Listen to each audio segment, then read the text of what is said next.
जय जय श्री राधे। आज मैं आपको भागवत जी के उस विषय से अवगत करवाना चाहती हूँ जो कि आज हम सबके लिए, इस कलयुगी जीव के लिए बहुत ही ज़्यादा जरूरी है। और वो है माया से परे ब्रह्म ज्ञान और कर्म, ब्रह्म और कर्म से का निरूपण। ये 11वां स्कंद का अध्याय है। और आज मेरे से किसी ने इस इस अध्याय में जो भ्रम और कर्म और माया, इन तीनों का अर्थ जानना चाहा, तो आज मैं आपको इन तीनों का क्या भेद है और इन तीनों का आपस में क्या मिलन है, वो मैं आप सबको इस सबसे अवगत करवाना चाहती हूँ। कहते हैं ना कि भगवान का प्रेम तो 10वें स्कंद में है। भगवान ने रास महारास जो किया था वो भागवत जी के 10वें स्कंद में है। गोपियों का प्रेम, भगवान की लीला, भगवान का जन्म, भगवान का कब जन्म हुआ, भगवान कैसे बड़े हुए, भगवान ने कौन कौन सी लीलाएं करी ब्रज में, गोपियों से रास किया, महारास किया, गोपी प्रेम, राधा प्रेम, ये सब 10वें स्कंद में है। लेकिन हम प्रेम तो सीख लेते हैं भगवान का, भगवान की लीलाओं से भी अवगत हो जाते हैं, लेकिन हमारा लक्ष्य क्या है, हमारे जीवन की मंजिल क्या है, और हमने ये जो मानव तन पाया है वो इस 84,000 योनियों के बाद पाया है, तो उसका क्या औचित्य है, उसका क्या प्रभाव है, उसका क्या निरूपण है। तो आज मैं आपको इसी विषय से अवगत करवाना चाहती हूँ। आज मुझसे किसी ने एक प्रश्न पूछा कि आप भागवत का अध्ययन करती हैं, भागवत के विषय में बोलती हैं, तो आप हमें माया और धर्म, कर्म और ब्रह्म के विषय से अवगत कराइए। तो मैंने कहा कि ब्रह्म जो है वो ब्रह्म ज्ञान है। ब्रह्म हमारी आत्मा है, परमात्मा में विलीन है। और जब हमारा ब्रह्म ज्ञान का पर्दा हटता है, वो माया का पर्दा हटता है, तो हमारे हृदय में ब्रह्म ज्ञान आता है।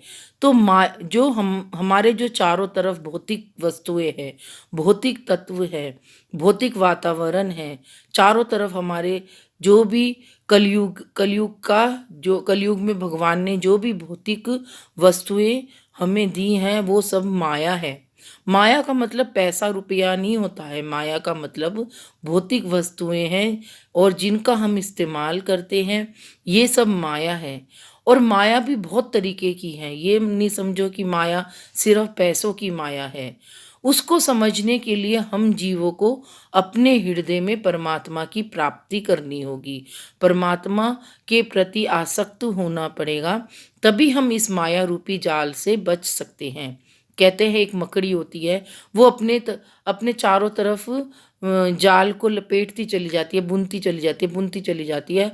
और जब वो जाल बड़ा हो जाता है तो जो मकड़ी होती है वो बहुत ही सूक्ष्म रूप में जाल के बीचों बीच होती है, और उसके ऊपर, उसके चारों तरफ जाल का पूरा ताना बन जाता है, और वो उस ताने से निकल भी नहीं पा सकती, क्योंकि उसने अपना जो ताना बनाया है अपने आप ही बनाया हुआ होता है। वैसे ही हम जीव हैं, हम जीव परमात्मा के द्वारा ही इस सृष्टि में लाए जाते हैं। माँ के गर्भ में 9 महीने तक हम रहते हैं, और माँ के गर्भ से आते ही हमारे जीवन का जो चक्र होता है वो घूमता ही चला जाता है। जैसे बचपन से हम थोड़े से बड़े होते हैं, फिर युवा होते हैं, फिर युवा से हम किशोर होते हैं, फिर युवा होते हैं, फिर हमारा बुढ़ापा आता है। तो लेकिन जो हमारा सूक्ष्म रूप होता है वो बचपन है, और बचपन से हम चारों तरफ हमारा जीवन गिर जाता है, लेकिन जो बचपन का जीवन होता है वही हमारा सुखद जीवन होता है। जैसे जैसे हम बड़े होते जाते हैं वैसे ही हम भौतिक वस्तुओं के भी आदी हो जाते हैं, और चाहकर भी उन भौतिक वस्तुओं से अपने आप को दूर नहीं कर पाते हैं। तो यही माया है, यही संसार है। तो हमें उस माया को दूर करना होगा। हमें उस भौतिक वस्तु का इस्तेमाल तो करना है, लेकिन जो माया है उसको अपने ऊपर हावी नहीं होने देना है और अपने आप को परमात्मा में ही लीन करना है। अपना ध्यान, अपना अपना जो मन, बुद्धि और अपनी जो आत्मा है, हृदय है, वो सब परमात्मा की तरफ जोड़ना है। हमें अपने हृदय में ब्रह्म ज्ञान को उत्पन्न करना है। और ये होगा कब? जब हम माया से दूर होंगे, भगवान की माया को समझ सकेंगे। आज कलयुग इतना बढ़ चुका है कि हम चाह कर भी उन भौतिक वस्तुओं से दूर नहीं रह सकते। अब देखो, ज़्यादा गर्मी होती है तो हमें एसी की ज़रूरत होती है, ज़्यादा ठंड होती है तो हमें हीटर की ज़रूरत होती है। तो हवा भी चाहिए, पानी भी चाहिए, हमें पेड़ पौधे भी चाहिए। हमें क्या नहीं चाहिए एक जीवन को जीने के लिए? भौतिक वस्तुओं का इस्तेमाल करो, लेकिन उस माया से दूर रहो जो कि हमें गलत राह दिखाती है, गलत जगह ले जाती है, गलत विचारों को लाती है। तो हमें उस माया को अपने आप से दूर करना है। और ये कब होगा? जब हम अपने आप को संयमित करेंगे, अपने कर्मों का निरूपण करेंगे। कर्म क्या है? कर्म तो अपने हमारे भाग्य से, हमारी किस्मत से हमको मिलते हैं।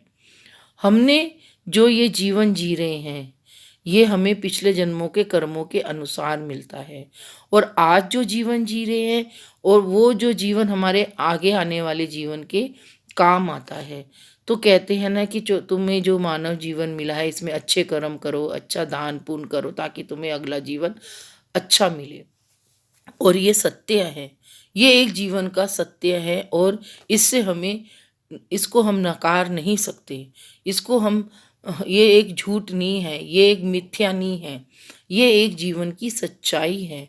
एक परमात्मा को आत्मा की सौगात है, और उस सौगात को आत्मा को ही संभाल के रखना है कि भगवान ने हमें इस धरती पर, इस धराताल पर, इस सृष्टि पर हमें किस उद्देश्य से उतारा है, और भगवान का क्या उद्देश्य है, परमात्मा का क्या उद्देश्य है, वो हमें अपने कर्मों के अनुसार मिलता है।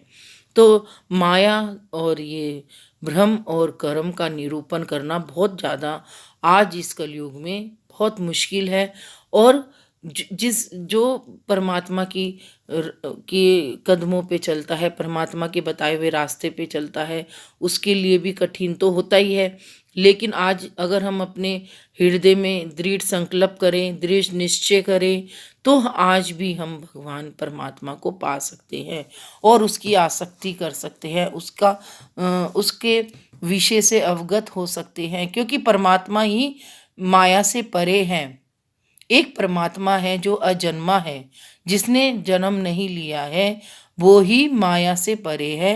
और परमात्मा के अलावा जितना भी ये भौतिक वातावरण है, ये भौतिक वस्तुएं हैं, वो सब तत्व हैं, भौतिक तत्व हैं, वो सब माया है। और इस भौतिक रूपी तत्वों से हमें अपने आप को बचाना है। कहते हैं ना कि कमल का फूल कीचड़ में ही उत्पन्न होता है, लेकिन सबसे सुंदर और सबसे जो अद्भुत फूल है वो अभी भी कमल का ही फूल है। और सब भगवानों को भी कमल का फूल ही प्रिय है। लक्ष्मी जी को, विष्णु जी को, भगवान शिव जी को कमल, भगवान बाके बिहारी जी को, सबको कमल का फूल ही क्यों प्रिय है?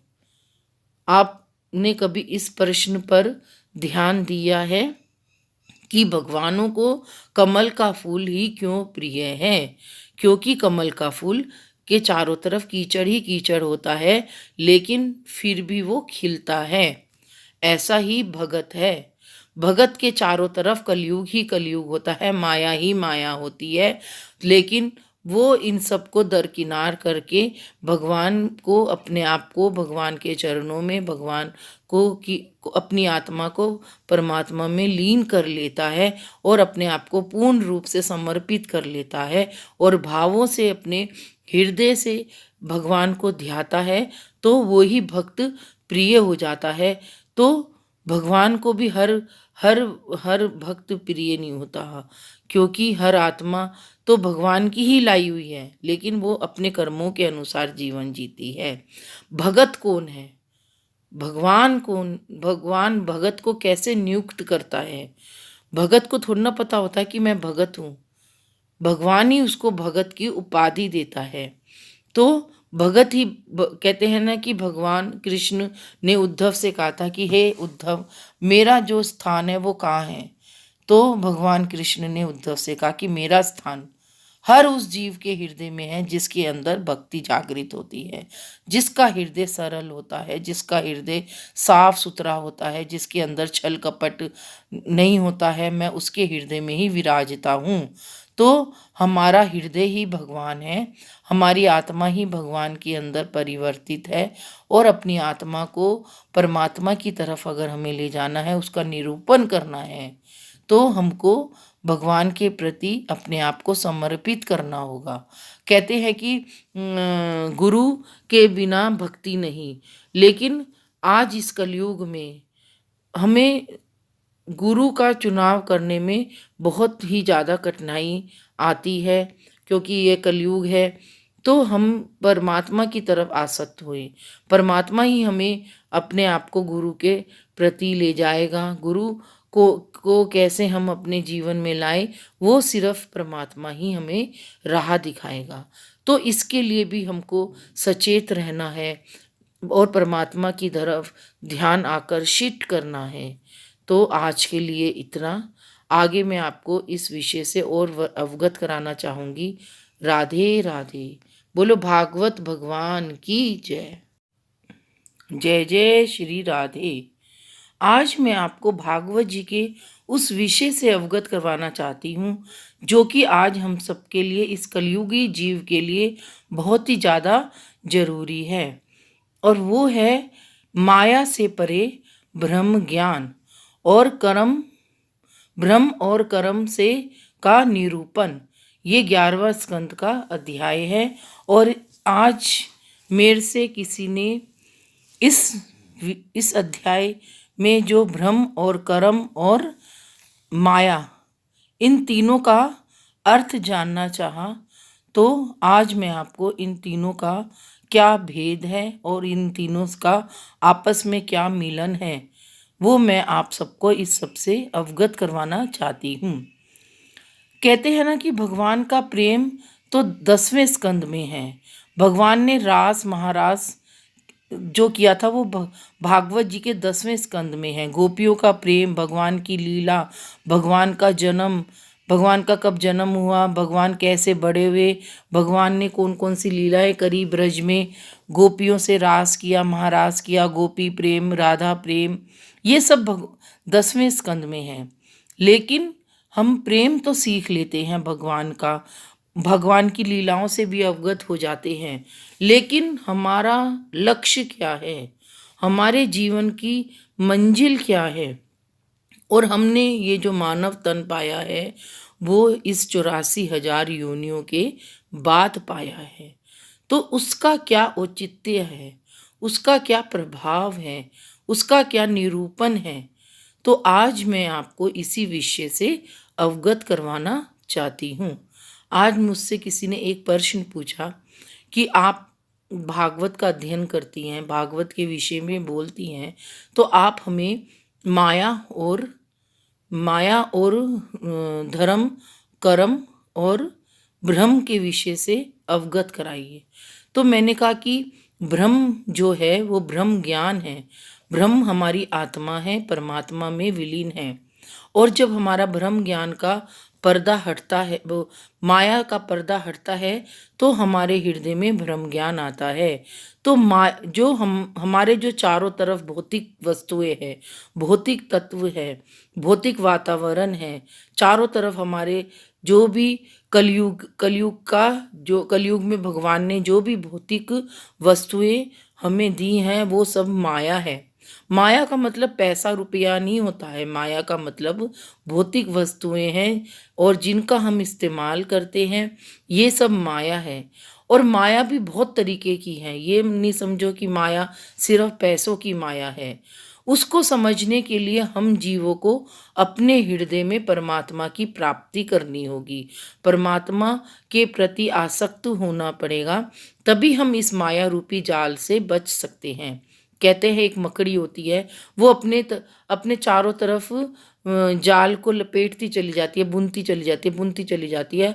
और जब वो जाल बड़ा हो जाता है तो जो मकड़ी होती है वो बहुत ही सूक्ष्म रूप में जाल के बीचों बीच होती है, और उसके ऊपर, उसके चारों तरफ जाल का पूरा ताना बन जाता है, और वो उस ताने से निकल भी नहीं पा सकती, क्योंकि उसने अपना जो ताना बनाया है अपने आप ही बनाया हुआ होता है।